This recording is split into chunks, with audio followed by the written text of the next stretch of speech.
Welcome to Hungry Kiddo. Today we are going to cook pork menudo. Let's get started. First, we are going to prepare a marinated pork with soy sauce and calamansi with pepper. And then prepare the pan. Put oil. Make sure the heat is on medium heat. And then we are going to fry the potatoes.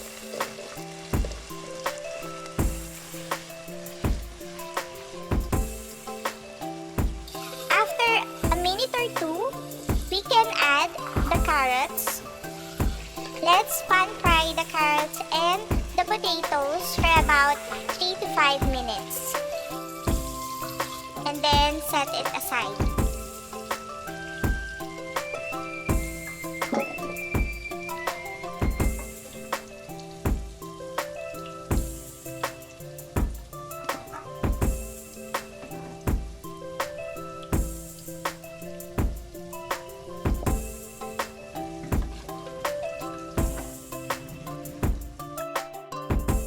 And then we are going to fry the bell peppers.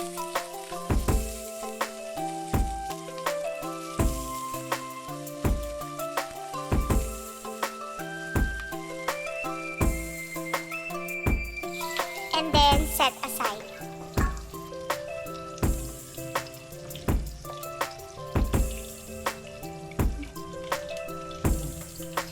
Now we are going to fry the hot dogs.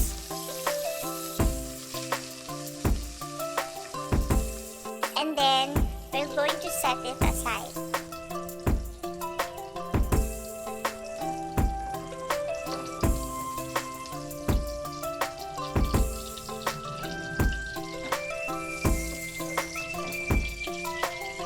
After that, using the same oil that we used, we are going to saute garlic, onion, and tomatoes.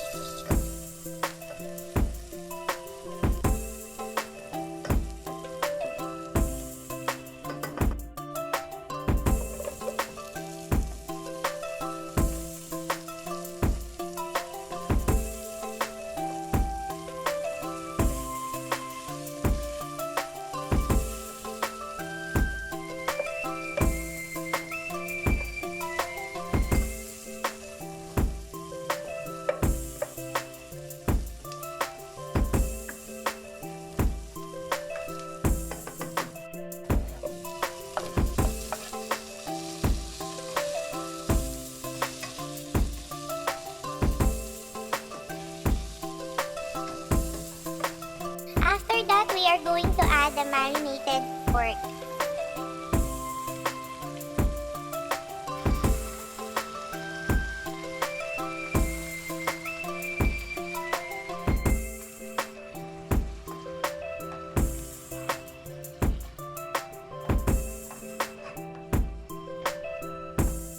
Let it simmer for about 10 to 15 minutes, and then we will check after that.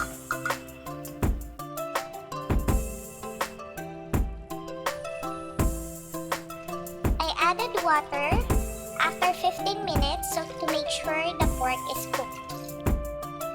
After adding the water, I simmer it again for another 20 minutes.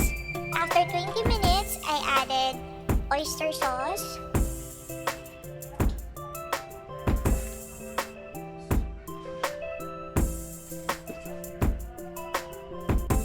salt,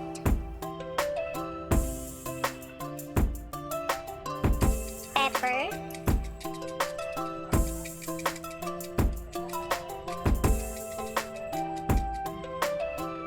paprika, but this is only optional if you like spicy,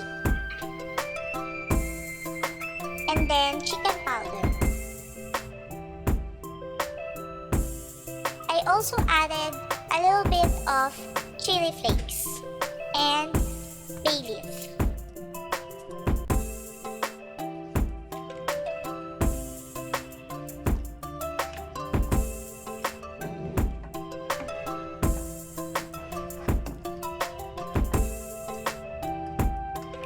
Let it simmer for about 5 minutes.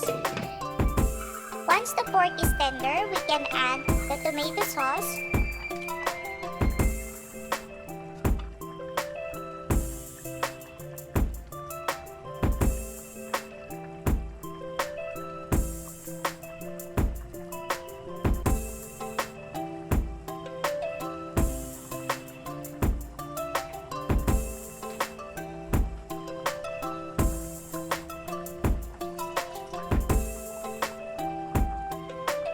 and then we are going to add liver spread.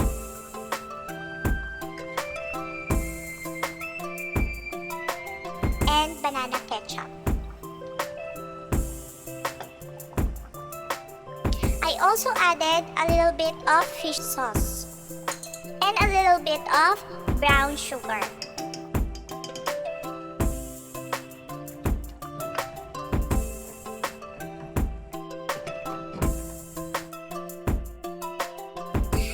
After a few minutes, I already added carrots, potatoes,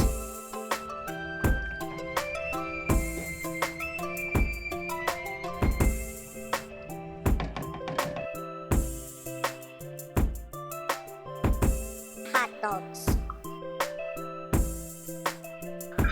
and the bell pepper.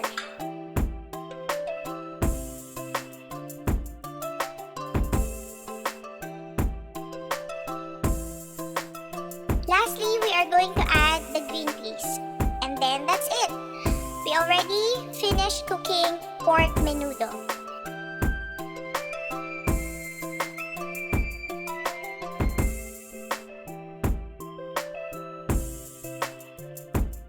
Enjoy cooking and thank you for watching Hungry Kiddo. Please like and subscribe. Thank you!